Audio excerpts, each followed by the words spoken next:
Paul ଖ୍ରୀଷ୍ଟଙ୍କ ସୁସମାଚାରର ପ୍ରଚାର କରୁଥିଲେ, ଯାହା ଶକ୍ତିଯୁକ୍ତ ଥିଲା, ଯାହା ଜଣେ ବ୍ୟକ୍ତିର ଜୀବନକୁ ପରିବର୍ତ୍ତନ କରିଦେବା ନିମନ୍ତେ ସକ୍ଷମ ଅଟେ। ସେହି ସୁସମାଚାର ପାଉଲଙ୍କ ଜୀବନକୁ ପରିବର୍ତ୍ତନ କରିଦେଇଥିଲା। ଆଜି କ'ଣ ଆମେ ସେହି ସୁସମାଚାରରେ ବିଶ୍ୱାସ କରୁଛୁ, ଯାହା ଆପଣଙ୍କ ଜୀବନକୁ, ମୋ ଜୀବନକୁ ପରିବର୍ତ୍ତନ କରିଦେଇପାରେ? ମୁଗତି ପ୍ରଦୀପ ସେହି ନିରାଶାରେ ଆଶା ଦେଇ ଏ ଘୋର ଦୁର୍ଦିନ କାଳେ ବନ୍ଧୁର ପଥଧାରେ ଦିଏ ସେ ଯେ ଶାନ୍ତି ଶିଖା, ଦିଏ ସେ ଯେ ଶାନ୍ତି ଶିଖା ଘୁଞ୍ଚାଇ ବିଭୀଷିକା ପଥ ପ୍ରଦର୍ଶିକା, ସେ ଯେ ପଥ ପ୍ରଦର୍ଶିକା, ପଥ ପ୍ରଦର୍ଶିକା, ପଥ ପ୍ରଦର୍ଶିକା। প্রিয় দর্শক বন্ধু নমস্কার। প্রভু যীশুଙ୍କ ମଧୁର ନାମରେ ଆପଣଙ୍କୁ ଆଜିର ପଥ ପ୍ରଦର୍ଶିକା କାର୍ଯ୍ୟକ୍ରମକୁ ସ୍ୱାଗତ କରୁଅଛି। ଆପଣଙ୍କ ମଧ୍ୟରୁ ଅନେକ ଆମ ସହିତ ଫୋନରେ ଯୋଗାଯୋଗ କରିଥିବାରୁ ସେମାନଙ୍କୁ ବିଶେଷ ଧନ୍ୟବାଦ ଦିଏ। ଯେଉଁମାନେ ଏପର୍ଯ୍ୟନ୍ତ ଆମ ସହିତ ଯୋଗାଯୋଗ କରିନାହାନ୍ତି, ମୁଁ ସେମାନଙ୍କୁ ନମ୍ରତାର ସହିତ ଅନୁରୋଧ କରେ ଯେ ଆଜି ହିଁ ଆମ ସହିତ ଯୋଗାଯୋଗ କରନ୍ତୁ। ଆମେ ଆପଣଙ୍କ ପାଇଁ ପ୍ରାର୍ଥନା କରୁଛୁ। ପ୍ରଭୁ ଆପଣଙ୍କୁ ଆଶୀର୍ବାଦ କରନ୍ତୁ। ଆପଣ ନିୟମିତ ଏହି କାର୍ଯ୍ୟକ୍ରମ ଦେଖୁଥିବାରୁ ବିଶେଷ ଧନ୍ୟବାଦ। ପ୍ରଭୁ ଆପଣଙ୍କୁ ବହୁଳ ଭାବେ ଆଶୀର୍ବାଦ କରନ୍ତୁ। ଆମେ ଯେତେବେଳେ ଦ୍ୱିତୀୟ କରନ୍ଥୀ ପୁସ୍ତକ ଉପରେ ଅଧ୍ୟୟନ କରୁଛୁ, ପାଉଲ ବିଭିନ୍ନ ବିଷୟ ଉପରେ କରନ୍ଥୀ ମଣ୍ଡଳୀର ବିଶ୍ୱାସୀମାନଙ୍କୁ ଶିକ୍ଷା ଦେଉଛନ୍ତି। ସେମାନେ ବିଭିନ୍ନ ପ୍ରକାର ସମସ୍ୟା ମଧ୍ୟ ଦେଇ ଗତି କରୁଥିଲେ। ସେମାନଙ୍କ ଜୀବନରେ ବିଭିନ୍ନ ପ୍ରକାର ସମସ୍ୟା ଥିଲା। ପାଉଲ ପ୍ରତ୍ୟେକଟି ବିଷୟ ଉପରେ ସେମାନଙ୍କୁ ଶିକ୍ଷା ଦେଉଛନ୍ତି, ଯେପରି ସେମାନେ ଆତ୍ମିକ ଜୀବନରେ ବୃଦ୍ଧି ପାଇବେ। ଆମେ ଯେତେବେଳେ ଦ୍ୱିତୀୟ କରନ୍ଥୀ ପୁସ୍ତକର 11 ପର୍ବକୁ ଆସୁ, ତାର ଦ୍ୱିତୀୟ ଅଂଶକୁ ଆସୁ, ପାଉଲ କହୁଛନ୍ତି, ମୁଁ ତୁମମାନଙ୍କୁ ଖ୍ରୀଷ୍ଟଙ୍କ ନିକଟକୁ ଆଣିବା ପାଇଁ ସବୁ କିଛି କଲି। ଆଜିର ଅଧ୍ୟୟନରେ ପାଉଲ ନିଜ ଅନୁଭୂତି ଓ ନିଜ ପରିଚୟ ଦେଉଛନ୍ତି। କିପରି ସୁସମାଚାର ନିମନ୍ତେ ତାଡ଼ନା, କଷ୍ଟ, ନିନ୍ଦା, ବିଭିନ୍ନ ପ୍ରକାର ପରିସ୍ଥିତିର ସମ୍ମୁଖୀନ ହୋଇଛନ୍ତି, ତାହା ସେ ବର୍ଣ୍ଣନା କରନ୍ତି। ସେ ସମସ୍ତ ସହ୍ୟ କରିବା ପଛରେ କେବଳ ଗୋଟିଏ କାରଣ ଥିଲା, ତାହା ହେଲା ଯେପରି ସେ ଅନେକଙ୍କୁ ଖ୍ରୀଷ୍ଟଙ୍କ ନିମନ୍ତେ ଲାଭ କରିପାରିବେ। ପ୍ରିୟ ବନ୍ଧୁ, ଆଜି ଆମ ଜୀବନର ଲକ୍ଷ୍ୟ କ'ଣ? ପାଉଲ ଗୋଟିଏ ଲକ୍ଷ୍ୟ ନେଇ ଜୀବନଯାପନ କରିଥିଲେ, ଯେପରି ଅନେକଙ୍କୁ ଖ୍ରୀଷ୍ଟଙ୍କ ନିମନ୍ତେ ଲାଭ କରିପାରିବେ। ପାଉଲ କରନ୍ଥୀ ମଣ୍ଡଳୀର ବିଶ୍ୱାସୀମାନଙ୍କୁ କହୁଛନ୍ତି, ତୁମମାନେ ନିଜକୁ ଜ୍ଞାନୀ ମନେ କରି ଯେଉଁ ସମସ୍ତ ଭ୍ରାନ୍ତ ଶିକ୍ଷାର ବଶବର୍ତ୍ତୀ ହୋଇଥିଲ, ମୁଁ ଆପଣାକୁ ନିର୍ବୋଧ କଲି। ପାଉଲ ଖ୍ରୀଷ୍ଟଙ୍କ ନିମନ୍ତେ ସବୁକିଛି ହେବା ନିମନ୍ତେ ପ୍ରସ୍ତୁତ ଅଛନ୍ତି। ସେ ପ୍ରମାଣ କରୁଛନ୍ତି ଯେ ଈଶ୍ୱରଙ୍କ ଆହ୍ୱାନର କାର୍ଯ୍ୟ ସମ୍ପୂର୍ଣ୍ଣ କରିବା ନିମନ୍ତେ ସେ ବିଭିନ୍ନ ପ୍ରକାର ପରିସ୍ଥିତି ମଧ୍ୟ ଦେଇ ଗଲେ। ଆଜି କ'ଣ ଆମେ ସବୁ ପ୍ରକାର ପରିସ୍ଥିତି ମଧ୍ୟ ଦେଇ ଈଶ୍ୱରଙ୍କ ଗୌରବ କରୁଛୁ କି? ତାଙ୍କ ଅନୁକାରୀ ଅଟୁ କି? ଆମେ କ'ଣ ତାଙ୍କୁ ଗୌରବାନ୍ୱିତ ଦେଉଛୁ କି? ଆମେ କ'ଣ ଈଶ୍ୱରଙ୍କର ଗୌରବ କରୁଛୁ କି? ତେବେ ଆସନ୍ତୁ ଏହି ସମ୍ପର୍କରେ ଅଧିକ ଆଲୋଚନା କରିବା ପୂର୍ବରୁ ଏକ ଭକ୍ତିମୂଳକ ଗୀତ ଶୁଣିବା।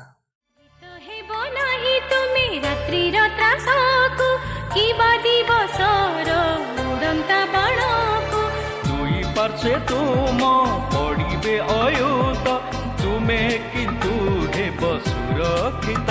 ସେ ଆଶ୍ରୟ ମୋର, ସେ ଦୁର୍ଗ ମୋହର, ମୁଁ ତାହାଙ୍କଠାରେ ରଖିଛି ନିର୍ଭର। ଆବୋରି ଦେବେ ସେ ଆପଣା ପକ୍ଷରେ, ଆଶ୍ରୟ ଦେବେ ସେ ତାଙ୍କ ଡେରା ତଳେ।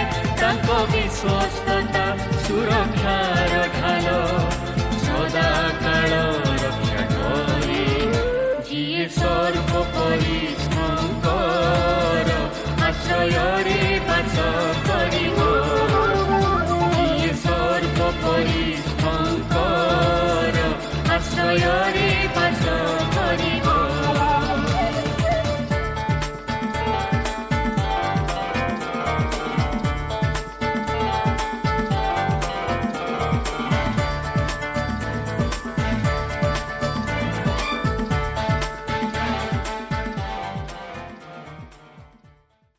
ଆସନ୍ତୁ ବର୍ତ୍ତମାନ ଆମେ ପ୍ରଭୁଙ୍କର ବାକ୍ୟ ମଧ୍ୟକୁ ଯିବା। ଆଜି ଆମେ 2 କରିନ୍ଥୀ 11 ପର୍ବର 16 ପଦରୁ ଆରମ୍ଭ କରି 12 ପର୍ବର 6 ପଦ ପର୍ଯ୍ୟନ୍ତ ଅଧ୍ୟୟନ କରିବା ନିମନ୍ତେ ଯିବା।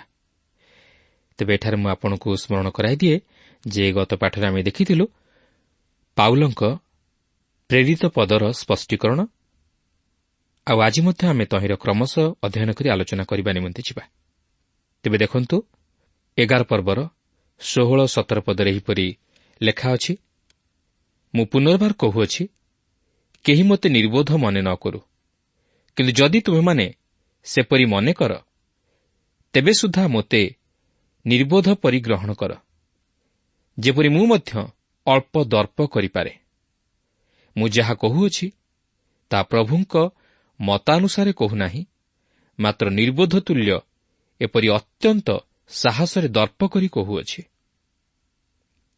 ପାଉଲ କହନ୍ତି ଯେ ସେ ଏହିପରି ନିର୍ବୋଧ ତୁଲ୍ୟ ଦର୍ପ କରିବା ଉଚିତ ଓ ସେମାନେ ତାହାଙ୍କୁ ନିର୍ବୋଧ ପରି ଗ୍ରହଣ କରିବା ଉଚିତ, କାରଣ ସେ ନିଜରୁ ସେହି ପ୍ରେରିତ ପଦର ଅଧିକାରୀ ହୋଇନାହାନ୍ତି, ମାତ୍ର ଖ୍ରୀଷ୍ଟ ତାହାଙ୍କୁ ସେହି ପ୍ରେରିତ ପଦର ଅଧିକାରୀ କରାଇଛନ୍ତି ଓ ସେ ଖ୍ରୀଷ୍ଟଙ୍କ ଦ୍ୱାରା ମନୋନୀତ ଜଣେ ପ୍ରେରିତ। ଯଦି ସେ ସେହି ପ୍ରେରିତ ପଦ ନିମନ୍ତେ ଦର୍ପ କରନ୍ତି, ତାହେଲେ ତହିଁରେ କିଛି କ୍ଷତି ନାହିଁ। ଯେଣୁ ସେ ତାହା ନିଜ ନିମନ୍ତେ କରୁନାହାନ୍ତି, ମାତ୍ର ସୁଷମାଚାରର ପକ୍ଷରେ କରୁଅଛନ୍ତି, ଯେପରି ସୁଷମାଚାରର ସତ୍ୟତା ପ୍ରତ୍ୟେକ ଲୋକମାନଙ୍କ ନିକଟରେ ପ୍ରକାଶିତ ହୁଏ ଓ ପ୍ରତ୍ୟେକଙ୍କ ଦ୍ୱାରା ଗୃହୀତ ହୁଏ। ତାହା ହିଁ ହେଉଛି ତାହାଙ୍କର ଲକ୍ଷ୍ୟ। ଏହାପରେ 11 ପର୍ବର 18 ପଦରୁ 20 ପଦ ମଧ୍ୟରେ ଲେଖା ଅଛି, ଅନେକ ସାଂସାରିକ ଭାବରେ ଦର୍ପ କରୁଥିବାରୁ ମୁଁ ମଧ୍ୟ ଦର୍ପ କରିବି, କାରଣ ତୁମ୍ଭେମାନେ ବୁଦ୍ଧିମାନ ବୋଲି ସିନା ଆନନ୍ଦରେ ନିର୍ବୋଧମାନଙ୍କ ପ୍ରତି ସହିଷ୍ଣୁ ହେଉଅଛ। ଯେଣୁ ଯଦି କେହି ତୁମମାନଙ୍କୁ ଦାସ କରି ରଖେ, ତୁମମାନଙ୍କ ସମ୍ପତ୍ତି ଗ୍ରାସ କରେ, ତୁମମାନଙ୍କୁ ଫାନ୍ଦରେ ପକାଇ ଧରେ, ଅହଙ୍କାର କରେ ବା ତୁମମାନଙ୍କ ମୁହଁରେ ଚାପୁଡ଼ା ମାରେ, ତେବେ ତୁମେମାନେ ତାହା ସହିଥାଅ। ସେ ସେମାନଙ୍କୁ ଏଠାରେ ଏକ ବ୍ୟଙ୍ଗ ଛଳରେ କଥା କହି ଶିକ୍ଷା ଦିଅନ୍ତି। ସେ ସେମାନଙ୍କୁ ଏଠାରେ ଏକ ଦୃଢ଼ ଚେତନାର ବାଣୀ ପ୍ରଦାନ କରନ୍ତି। ସେ କହନ୍ତି, କେହି ଯଦି ସେମାନଙ୍କ ମଧ୍ୟକୁ ଆସି ସେମାନଙ୍କୁ ବ୍ୟବସ୍ଥାର ଅଧୀନ କରି ରଖେ, ସେମାନଙ୍କ ସମ୍ପତ୍ତି ଗ୍ରାସ କରେ, ଅହଙ୍କାର କରେ, ସେମାନଙ୍କ ମୁହଁରେ ଚାପୁଡ଼ା ମାରେ ଓ ସେମାନଙ୍କୁ ଫାନ୍ଦରେ ପକାଇ ଧରେ, ତାହେଲେ ସେମାନେ ତାହା ସହ୍ୟ କରିବେ। ସେମାନେ ସେହି ପ୍ରକାର ବ୍ୟବହାର ସେହି ମିଥ୍ୟା ଶିକ୍ଷକମାନଙ୍କଠାରୁ ଗ୍ରହଣ କରିବେ, ମାତ୍ର ସେମାନେ ବାସ୍ତବରେ ଖ୍ରୀଷ୍ଟଙ୍କ ପ୍ରେରିତମାନଙ୍କର ଶିକ୍ଷାକୁ ଗ୍ରହଣ କରିବେ ନାହିଁ କି ସେମାନଙ୍କୁ ପ୍ରେରିତ ବୋଲି ଚିହ୍ନିପାରିବେ ନାହିଁ। ବର୍ତ୍ତମାନ ଆମେ ଆଉ ଏକ ବିଭାଗ ମଧ୍ୟକୁ ଆସୁଅଛୁ, ଯେଉଁଠାରେ ପାଉଲ ଜଣେ ସୁସମାଚାର ପ୍ରଚାରକ ହିସାବରେ ନିଜର ଜୀବନକୁ ବର୍ଣ୍ଣନା କରନ୍ତି। ବାସ୍ତବରେ ଯେତେବେଳେ ମୁଁ ତାହାଙ୍କର ସେହି ଜୀବନକୁ ଭଲ ଭାବେ ଲକ୍ଷ୍ୟ କରେ, ମୁଁ ମଧ୍ୟ ଜଣେ ସୁସମାଚାର ପ୍ରଚାରକ ହିସାବରେ ନିଜକୁ ଲଜ୍ଜିତ ମନେ କରେ, କାରଣ ମୁଁ ସେହିପରି ଭାବେ ନିଜକୁ ସୁସମାଚାର ପ୍ରଚାର ନିମନ୍ତେ ଅର୍ପଣ କରିପାରି ନାହିଁ କି ସେହି ଆହ୍ୱାନର ଯୋଗ୍ୟ ଆଚରଣ କରିପାରି ନାହିଁ। ତେବେ ଦେଖନ୍ତୁ 11 ପର୍ବର 21-22 ପଦରେ ଏହିପରି ଲେଖା ଅଛି, ମୁଁ ଲଜ୍ଜା ସହ ସ୍ୱୀକାର କରୁଅଛି ଯେ ଆମ୍ଭେମାନେ ତ ଦୁର୍ବଳ ହୋଇଅଛୁ, ତଥାପି ଯେକୌଣସି ବିଷୟରେ କେହି ସାହସୀ ଅଟେ, ମୁଁ ନିର୍ବୋଧତାରେ କହୁଅଛି, ମୁଁ ମଧ୍ୟ ସାହସୀ। ସେମାନେ କି ଏବ୍ରିୟ? ମୁଁ ମଧ୍ୟ ଏବ୍ରିୟ। ସେମାନେ କି ଇସ୍ରାଏଲୀୟ? ମୁଁ ମଧ୍ୟ ଇସ୍ରାଏଲୀୟ। ସେମାନେ କି ଅବ୍ରାହମଙ୍କ ସନ୍ତାନ? ମୁଁ ମଧ୍ୟ ଅବ୍ରାହମଙ୍କ ସନ୍ତାନ। ପାଉଲ କହନ୍ତି, ମୁଁ ମୋର ବଂଶାବଳୀକୁ ମଧ୍ୟ ପ୍ରମାଣିତ କରିପାରିବି, କାରଣ ଆମେ ଜାଣୁ ଯେ ପାଉଲ କିଏ ଥିଲେ ଓ ସେ କ'ଣ କରିଥିଲେ। ତହିଁରେ କୌଣସି ପ୍ରଶ୍ନ ବା ସନ୍ଦେହ ନାହିଁ। ତେବେ 11 ପର୍ବର 23 ଓ 24 ପଦରେ ଏହିପରି ଲେଖା ଅଛି, ସେମାନେ କି ଖ୍ରୀଷ୍ଟଙ୍କ ସେବକ? ମୁଁ ପାଗଳ ପରି କହୁଅଛି, ମୁଁ ଅଧିକ ରୂପେ ଖ୍ରୀଷ୍ଟଙ୍କର ସେବକ, ଅଧିକ ପରିଶ୍ରମ କରିବାରେ, ଅଧିକ କାରାବାସ ଭୋଗରେ, ଅପରିମିତ ପ୍ରହାର ସହ୍ୟ କରିବାରେ, ବାରମ୍ବାର ମୃତ୍ୟୁର ସମ୍ମୁଖୀନ ହେବାରେ ମୁଁ ଯିହୁଦୀମାନଙ୍କଠାରୁ 5 ଥର 39 ପ୍ରହାର ପାଇଅଛି। ଦେଖନ୍ତୁ, ପାଉଲ ଏଠାରେ ତାହାଙ୍କ ଜୀବନର ସାକ୍ଷ୍ୟ ପ୍ରଦାନ କରନ୍ତି। ଅନ୍ୟ ଅର୍ଥରେ କହିବାକୁ ଗଲେ ପ୍ରେରିତ ହିସାବରେ ପ୍ରେରିତମାନଙ୍କ ମଧ୍ୟରେ ପାଉଲଙ୍କର ସମକକ୍ଷ କେହି ନଥିଲେ। ତେବେ ସେହି ସମୟରେ ଯିହୁଦୀମାନେ ଏକ ସ୍ୱତନ୍ତ୍ର ଧାରା ଅନୁଯାୟୀ 39 ଥର ପ୍ରହାର କରୁଥିଲେ। ସେହି ଲୋକର ଯେପରି ମୃତ୍ୟୁ ନ ହୁଏ ଏଥିନିମନ୍ତେ ସେମାନେ ଗୋଟିଏ ପାର୍ଶ୍ୱରେ 13 ଥର ପ୍ରହାର କରୁଥିଲେ ଓ ଅପର ପାର୍ଶ୍ୱରେ 13 ଥର ପ୍ରହାର କରୁଥିଲେ ଓ ପଛ ପାର୍ଶ୍ୱରେ 13 ଥର ପ୍ରହାର କରୁଥିଲେ। ଏହିପରି 39 ଥର ପ୍ରହାର କରୁଥିଲେ। ତେବେ ଏହିପରି ଭାବେ ପାଉଲ 5 ଥର 39 ପ୍ରହାର ପାଇଥିଲେ। ଏହାପରେ 11 ପର୍ବର 25-27 ପଦ ମଧ୍ୟରେ ଲେଖା ଅଛି, 3 ଥର ବେତ୍ରାଘାତ, ଥରେ ପ୍ରସ୍ତରାଘାତ, 3 ଥର ଜାହାଜ ଭଙ୍ଗ ସହିଅଛି, ଅଗାଧ ଜଳରେ ଦିବାରାତ୍ର କ୍ଷେପଣ କରିଅଛି,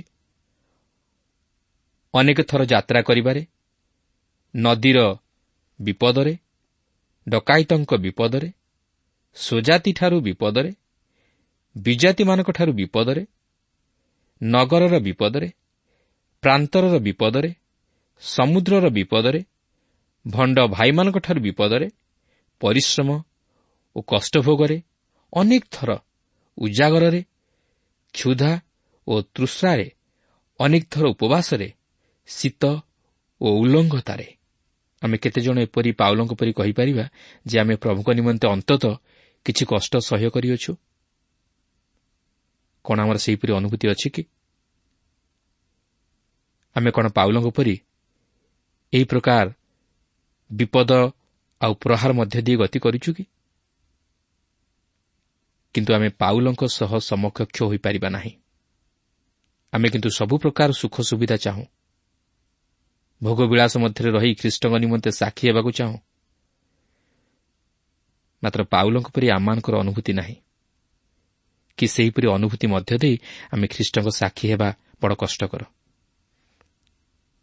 ଆମେ ଯେତେବେଳେ ଖ୍ରୀଷ୍ଟଙ୍କର ସାକ୍ଷୀ ହେବା ପାଇଁ ଚାହୁଁ, ଆମେ ଖ୍ରୀଷ୍ଟଙ୍କର କାର୍ଯ୍ୟ କରିବା ପାଇଁ ଆଗେଇ ଯାଉ, କିନ୍ତୁ ଯଦି କୌଣସି ପ୍ରକାର ସମସ୍ୟା ଆସେ, କଷ୍ଟ ଆସେ, ଅସୁବିଧା ହୁଏ, ତାହେଲେ ଆମେ ପଛଘୁଞ୍ଚା ଦେଉ। ବିଶେଷରେ ଦେଖାଯାଏ ଯେ ଯେଉଁମାନେ ପ୍ରଭୁଙ୍କର କାର୍ଯ୍ୟକାରୀ, ସେମାନେ ଯେଉଁ ସ୍ଥାନକୁ ପଠାଯାଆନ୍ତି କାର୍ଯ୍ୟ କରିବା ପାଇଁ, ସେ ସ୍ଥାନରେ ସମସ୍ତ ପ୍ରକାର ସୁଖ ସୁବିଧା ଅଛି କି ନାହିଁ ସେମାନେ ପଚାରି ବୁଝନ୍ତି। ଏପରିକି ଅନେକ ପ୍ରଚାରକମାନେ, ବାଳକମାନେ ଯାଆନ୍ତି ବିଭିନ୍ନ ସ୍ଥାନକୁ ପ୍ରଚାର କରିବା ପାଇଁ, ଯେଉଁଠି ସେମାନଙ୍କ ପାଇଁ ସୁଖ ସୁବିଧା ଅଛି ସେମାନେ ସେ ସ୍ଥାନକୁ ଯାଆନ୍ତି, ମାତ୍ର ଯେଉଁଠାରେ ଅସୁବିଧା ଅଛି ସେ ସ୍ଥାନକୁ ଯିବା ପାଇଁ ସେମାନେ ଇଚ୍ଛା କରନ୍ତି ନାହିଁ। କିନ୍ତୁ ଆମେ ଦେଖୁ ପାଉଲଙ୍କ ଜୀବନରେ କେତେ ସ୍ୱାର୍ଥତ୍ୟାଗର ଜୀବନ, କେତେ ସମସ୍ୟା ମଧ୍ୟ ଦେଇ ସେ ଗତି କରିଛନ୍ତି। କ'ଣ ପାଇଁ? ଖ୍ରୀଷ୍ଟଙ୍କ ନିମନ୍ତେ ସାକ୍ଷୀ ହେବା ପାଇଁ, ଖ୍ରୀଷ୍ଟଙ୍କ ନିମନ୍ତେ ଆତ୍ମା ଲାଭ କରିବା ପାଇଁ ଏବଂ ଖ୍ରୀଷ୍ଟୀୟ ମଣ୍ଡଳୀକୁ ବଢ଼ାଇବା ପାଇଁ। ଏହାପରେ 11 ପର୍ବର 28 ପଦରେ ଲେଖା ଅଛି, ଅବଶିଷ୍ଟ ସମସ୍ତ ବିଷୟ ଛଡ଼ା ଆଉ ଗୋଟିଏ ବିଷୟ ପ୍ରତିଦିନ ମୋ ଉପରେ ମାଡ଼ି ପଡ଼ୁଅଛି, ଅର୍ଥାତ୍ ମଣ୍ଡଳୀ ସମୂହ ନିମନ୍ତେ ଚିନ୍ତା। ପାଉଲଙ୍କର ମଣ୍ଡଳୀମାନଙ୍କ ନିମନ୍ତେ ପ୍ରକୃତିରେ ବୋଝ ଥିଲା। ସେ ମଣ୍ଡଳୀମାନଙ୍କର ଆତ୍ମିକ ଅଭିବୃଦ୍ଧି ନିମନ୍ତେ ଓ ସୁରକ୍ଷା ନିମନ୍ତେ ବିଶେଷ ଚିନ୍ତିତ ଥିଲେ। ସେ କେବଳ ମଣ୍ଡଳୀ ବିସ୍ତାର କରିବାରେ ଲାଗିନଥିଲେ, ମାତ୍ର ସେ ମଣ୍ଡଳୀ ପ୍ରତିଷ୍ଠା କରିବା ପରେ ପରେ ସେହି ମଣ୍ଡଳୀମାନଙ୍କର ଯତ୍ନତତ୍ତ୍ୱ ନେଉଥିଲେ। ସେମାନେ କେଉଁ ପ୍ରକାର ଅବସ୍ଥା ମଧ୍ୟରେ ଅଛନ୍ତି ତାହା ମଧ୍ୟ ସେ ଲକ୍ଷ୍ୟ କରୁଥିଲେ। ଆଉ ସେଥିନିମନ୍ତେ ସେ ସଦାସର୍ବଦା ପ୍ରାଣପଣ କରୁଥିଲେ। କାରଣ ମଣ୍ଡଳୀ ହେଉଛି ସୁସମାଚାରର ଫଳନ୍ତି ବୃକ୍ଷ। ଯଦି ମଣ୍ଡଳୀର ଯତ୍ନ ନିଆ ନ ଯାଏ ତାହେଲେ ସୁସମାଚାର ପ୍ରଚାର କରିବା ମଧ୍ୟ ମୂଲ୍ୟହୀନ।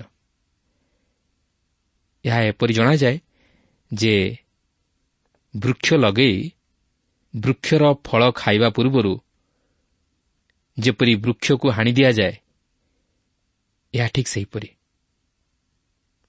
ଆଜି ମଧ୍ୟ ପ୍ରତ୍ୟେକ ପାଳକ ତଥା ପ୍ରଚାରକମାନେ ମଣ୍ଡଳୀ ନିମନ୍ତେ ବୋଝଗ୍ରସ୍ତ ହେବା ଉଚିତ। କିନ୍ତୁ ଯଦି ସେମାନେ ମଣ୍ଡଳୀ ନିମନ୍ତେ ବୋଝଗ୍ରସ୍ତ ନୁହନ୍ତି, ମେଷମାନଙ୍କ ନିମନ୍ତେ ଚିନ୍ତା ନ କରନ୍ତି, ସେମାନଙ୍କର ରକ୍ଷଣାବେକ୍ଷଣ ନ କରନ୍ତି, ତାହେଲେ ସୁଷମାଚାରର ପ୍ରକୃତ ଆଭିମୁଖ୍ୟକୁ ସେମାନେ ସଫଳ କରିପାରିବେ ନାହିଁ।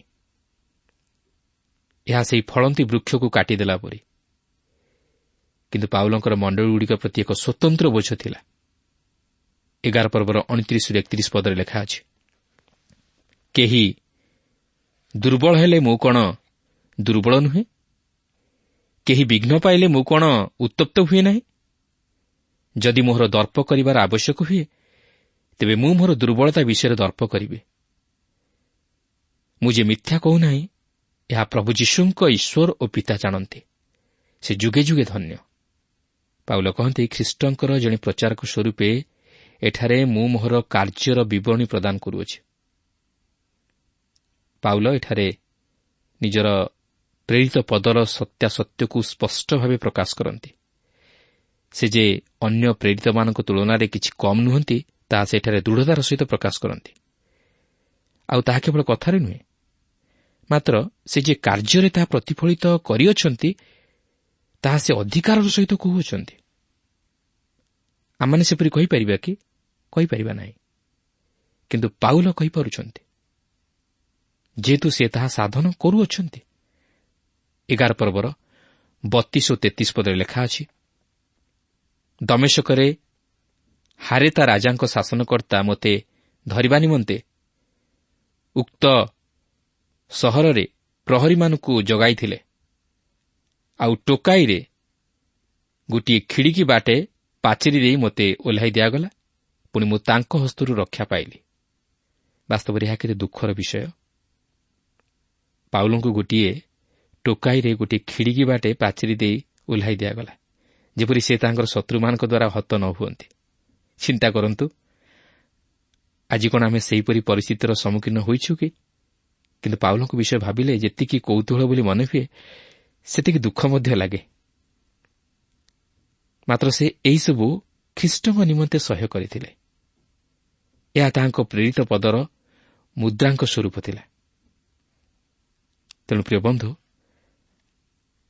ଆଜି ଯଦି ଆପଣ ଖ୍ରୀଷ୍ଟଙ୍କ ସେବାରେ କୌଣସି ତାଡ଼ନା ବା ସମସ୍ୟାର ସମ୍ମୁଖୀନ ହୁଅନ୍ତି, ସେଥି ନିମନ୍ତେ ଗର୍ବିତ ହୁଅନ୍ତୁ ନାହିଁ। କିନ୍ତୁ ପାଉଲଙ୍କ ବିଷୟକୁ ଟିକେ ମନରେ ସ୍ମରଣ କରନ୍ତୁ। ତାହେଲେ ଆପଣ ଖ୍ରୀଷ୍ଟଙ୍କ ନିମନ୍ତେ ଅଧିକ କିଛି ସହ୍ୟ କରିବା ପାଇଁ ଓ ସାଧନ କରିବା ପାଇଁ ପ୍ରେରଣା ପାଇପାରିବେ। ଆମେ ପ୍ରଭୁଙ୍କ ନିକଟରେ ଏହି ପ୍ରାର୍ଥନା କରିବା ଉଚିତ, ହେ ପ୍ରଭୁ, ମୋତେ ପାଉଲଙ୍କ ପରି ତୁମ୍ଭର ଜଣେ ସତ୍ୟ ତଥା ବିଶ୍ୱସ୍ତ ସେବକ ହେବା ନିମନ୍ତେ ସାହାଯ୍ୟ କର। ତାହେଲେ ପ୍ରଭୁ ନିଶ୍ଚିତ ଭାବରେ ଆପଣଙ୍କୁ ଓ ମୋତେ ସାହାଯ୍ୟ କରିବେ। ବର୍ତ୍ତମାନ ଆମେ ଏହି 2 କରିନ୍ଥୀୟ ପତ୍ରର 12 ପର୍ବଟିକୁ ଅଧ୍ୟୟନ କରିବାକୁ ଯିବା। ଏହି ପର୍ବର ମୁଖ୍ୟ ପ୍ରସଙ୍ଗ ହେଉଛି ପାଉଲଙ୍କ ପ୍ରେରିତ ପଦର ଭାବବାଣୀ। ତେବେ ଏକ କୌତୁହଳର ବିଷୟ ହେଉଛି ଯେ ପବିତ୍ର ବାଇବଲ 3 ଜଣ ବ୍ୟକ୍ତିଙ୍କ ବିଷୟ ନେଇ ପ୍ରକାଶ କରେ, ଯେଉଁମାନେ କି ସ୍ୱର୍ଗକୁ ଯାତ୍ରା କରିଥିଲେ ଓ ଫେରି ଆସିଥିଲେ। ସେମାନଙ୍କ ମଧ୍ୟରୁ କେହି ହେଲେ ପୁରାତନ ନିୟମର ନ ଥିଲେ। ଆପଣଙ୍କ ମନରେ ଏଠାରେ ପ୍ରଶ୍ନ ଆସିପାରେ ଯେ ପୁରାତନ ନିୟମରେ ହନୋକ ଓ ଏଲିୟଙ୍କ ବିଷୟରେ କ'ଣ କୁହାଯାଇପାରେ? ସେମାନେ କ'ଣ ସ୍ୱର୍ଗକୁ ନୀତ ହୋଇନଥିଲେ? ମୁଁ ଭାବେ ନାହିଁ ଯେ ସେମାନେ ସ୍ୱର୍ଗକୁ ଯାଇଥିଲେ, କାରଣ ପ୍ରଭୁ ଯୀଶୁ ନିଜେ କହନ୍ତି, ଯାହାକି ଯୋହନ 3 ପର୍ବର 13 ପଦରେ ଲେଖା ଅଛି, ଆଉ ଯେଉଁ ମନୁଷ୍ୟ ପୁତ୍ର ସ୍ୱର୍ଗରୁ ଅବତରଣ କଲେ, ତାହାଙ୍କ ବିନା ଆଉ କେହି ସ୍ୱର୍ଗାରୋହଣ କରିନାହିଁ। ତେଣୁ ମୁଁ ଭାବେ ନାହିଁ ଯେ ପ୍ରଭୁ ଯୀଶୁ ଏହିପରି ମନ୍ତବ୍ୟ ଦେବା ପୂର୍ବରୁ ଆଉ କେହି ସ୍ୱର୍ଗାରୋହଣ କରିଥିଲେ। ହଁ, ଏଲିୟ ଯଦିଓ ସ୍ୱର୍ଗାରୋହଣ କରିଥିଲେ, ମାତ୍ର ସେ ସେହି ବାୟୁମଣ୍ଡଳର ଶୂନ୍ୟ ସ୍ଥାନ ମଧ୍ୟକୁ ଗମନ କରିଥିଲେ। ଏଠାରେ ଆମେ ଜାଣି ରଖିବା ଉଚିତ ଯେ 3ଟି ସ୍ୱର୍ଗ ରହିଅଛି। ଗୋଟିଏ ସ୍ୱର୍ଗ ପକ୍ଷୀର ସ୍ୱର୍ଗ, ଅର୍ଥାତ୍ ଯେଉଁ ସ୍ତର ମଧ୍ୟରେ ପକ୍ଷୀମାନେ ବିଚରଣ କରନ୍ତି, ଦ୍ୱିତୀୟରେ ଗ୍ରହ ନକ୍ଷତ୍ରର ସ୍ୱର୍ଗ, ଯେଉଁଠାରେ କି ଗ୍ରହ ନକ୍ଷତ୍ରମାଳା ଦେଖାଯାନ୍ତି, ଓ ଶେଷରେ ତୃତୀୟ ସ୍ୱର୍ଗ, ଯାହାକି ପରମେଶ୍ୱରଙ୍କର ବାସସ୍ଥାନ। ତେଣୁ ଯେଉଁ ସମୟରେ ପ୍ରଭୁ ଯୀଶୁ ଏହି ପ୍ରକାର ମନ୍ତବ୍ୟ ଦେଇଥିଲେ, ସେହି ସମୟ ପର୍ଯ୍ୟନ୍ତ ସମ୍ଭବତଃ କେହି ସ୍ୱର୍ଗାରୋହଣ କରିନଥିଲେ। ସେ କହନ୍ତି, ମନୁଷ୍ୟପୁତ୍ର ସ୍ୱର୍ଗରୁ ଅବତରଣ କଲେ।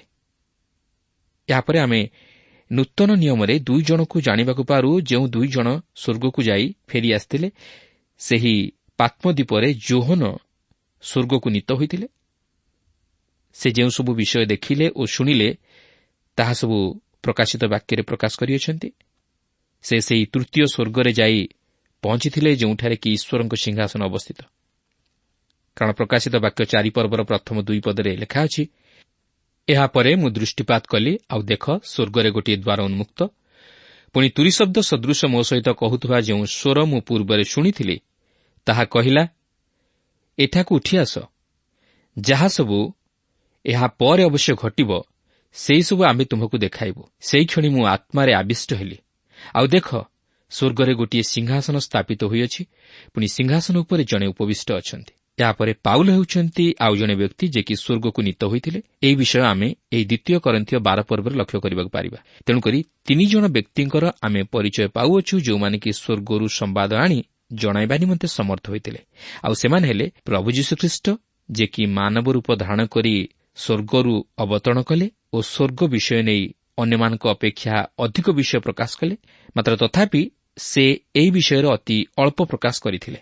ଯୋହନଙ୍କର ମଧ୍ୟ ଏହି ବିଷୟ ନେଇ ଅଧିକ କିଛି କହିବାର ନାହିଁ, କି ପାଉଲଙ୍କର ମଧ୍ୟ ଏହି ବିଷୟ ନେଇ ସେପରି କିଛି କହିବାର ନାହିଁ। ମାତ୍ର ପାଉଲ ଏହି 12 ପର୍ବରେ ଆମମାନଙ୍କୁ କିଛି କହନ୍ତି ଯେ, ଯଦି ସେ ତାହାଙ୍କର ସେହି ପ୍ରେରିତ ପଦର ଆତ୍ମପକ୍ଷ ସମର୍ଥନ କରିବା ନିମନ୍ତେ ବାଧ୍ୟ କରାଯାଇ ନଥାନ୍ତେ, ତାହେଲେ ସେ ସେହିସବୁ ବିଷୟ ଏଠାରେ ଆଦୌ ପ୍ରକାଶ କରିନଥାନ୍ତେ। ସେ ଏହି ପର୍ବରେ ତାହାଙ୍କର ସେହି ସ୍ୱର୍ଗାରୋହଣ ବିଷୟ ନେଇ କିଛି ପ୍ରକାଶ କରନ୍ତି। ପ୍ରଥମେ ଆମେ ପାଉଲଙ୍କର ଅନୁଭୂତି ବିଷୟ ନେଇ କିଛି ଅଧ୍ୟୟନ କରିବା। 12 ପର୍ବର ପ୍ରଥମ ପଦରେ ଲେଖା ଅଛି, ଯଦ୍ୟପି ଦର୍ପ କରିବା ହିତକର ନୁହେଁ, ତଥାପି ମୋତେ ଦର୍ପ କରିବାକୁ ପଡ଼ୁଅଛି। ମୁଁ ପ୍ରଭୁଙ୍କ ଦର୍ଶନ ଓ ପ୍ରକାଶିତ ବିଷୟ କହିବି। ପାଉଲ ଖ୍ରୀଷ୍ଟଙ୍କ ସକାଶେ ଯେଉଁ ସମସ୍ତ ଦୁଃଖ ଓ କ୍ଲେଶର ମଧ୍ୟ ଦେଇ ଗତି କରିଥିଲେ, ସେସବୁ ବିଷୟ ଦେଖାଇବା ନିମନ୍ତେ ସେ ଅନେକଗୁଡ଼ିଏ ଘଟଣା ବର୍ଣ୍ଣନା କରିଅଛନ୍ତି।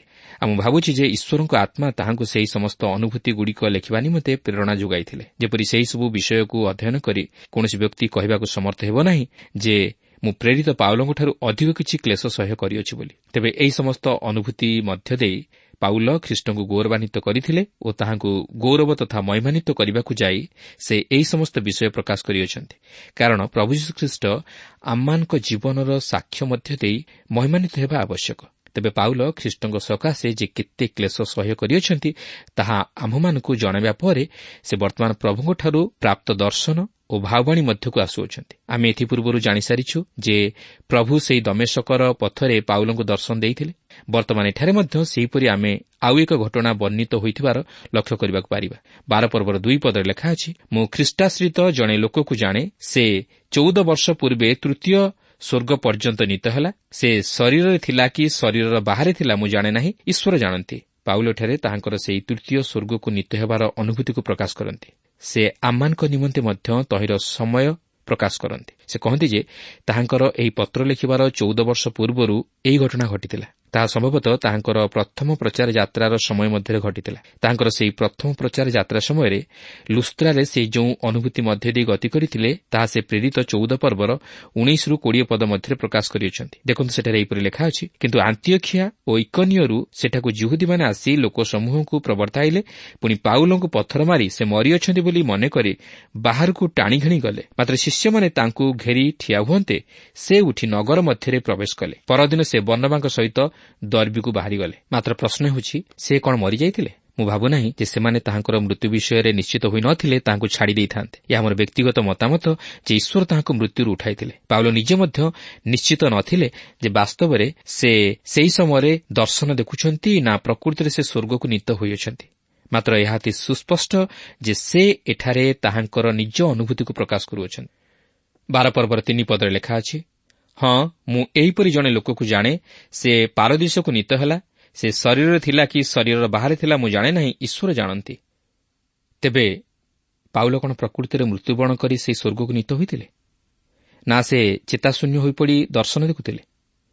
ତେବେ ମୋର ମତରେ ମୁଁ ବିଶ୍ୱାସ କରେ ଯେ ସେ ମୃତ୍ୟୁବରଣ କରିଥିଲେ ଓ ଈଶ୍ୱର ତାହାଙ୍କୁ ମୃତ୍ୟୁରୁ ଉଠାଇଥିଲେ।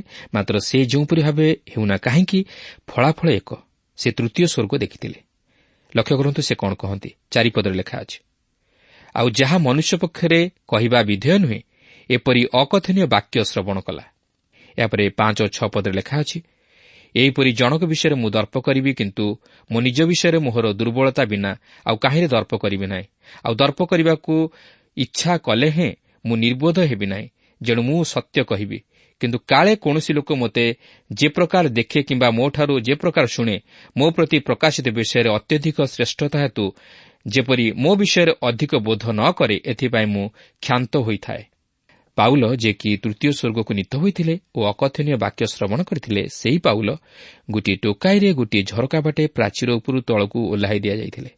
ପ୍ରଭୁ ପ୍ରତ୍ୟେକଙ୍କୁ ଆଶୀର୍ବାଦ କରନ୍ତୁ। ଆଜିର କାର୍ଯ୍ୟକ୍ରମ ଦ୍ୱାରା ଆପଣ ନିଶ୍ଚୟ ଆଶୀର୍ବାଦ ପାଇଥିବେ, ଏହା ମୁଁ ବିଶ୍ୱାସ କରେ। ପାଉଲ କରନ୍ତି ମଣ୍ଡଳୀର ଲୋକମାନଙ୍କୁ କହୁଛନ୍ତି, ତୁମମାନେ ମୋ ପ୍ରଚାରିତ ସୁସମାଚାର ବିନା ଅନ୍ୟ ସୁସମାଚାରରେ ବିଶ୍ୱାସ କରିଅଛ। ଏହାଦ୍ୱାରା ନିଜକୁ ଜ୍ଞାନୀ ମନେ କରୁଅଛ।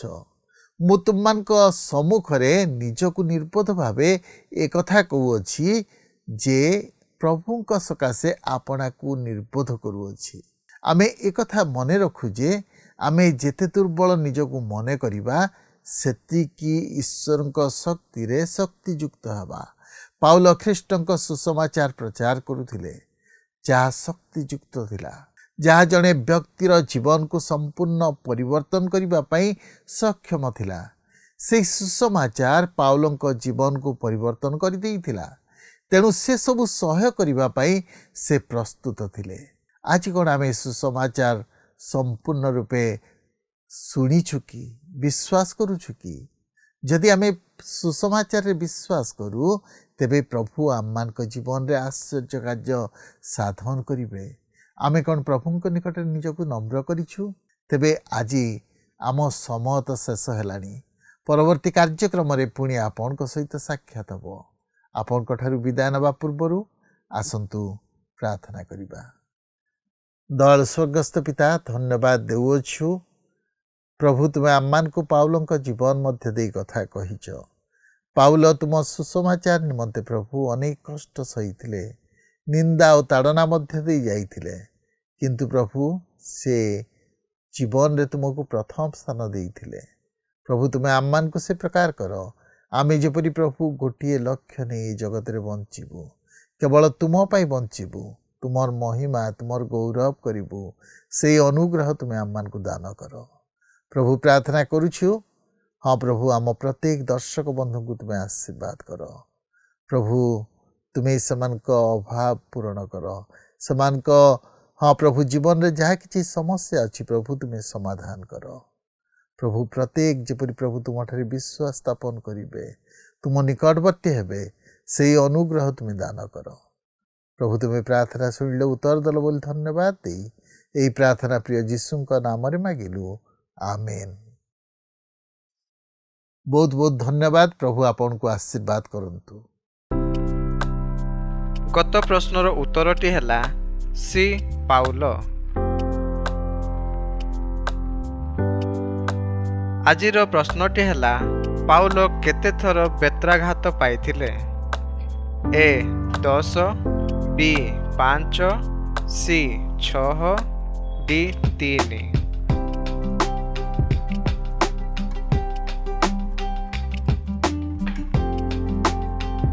এই প্রশ্নর উত্তর আসন্তাকালি সন্ধ্যা 6টা মধ্যে option A, B, C, D মধ্যরু সঠিক উত্তর বাছি আপনার নাম ও সম্পূর্ণ ঠিকনা সহিত 9777221415 ফোন নম্বরে SMS কিংবা WhatsApp দ্বারা জଣାଇବାକୁ অনুরোধ।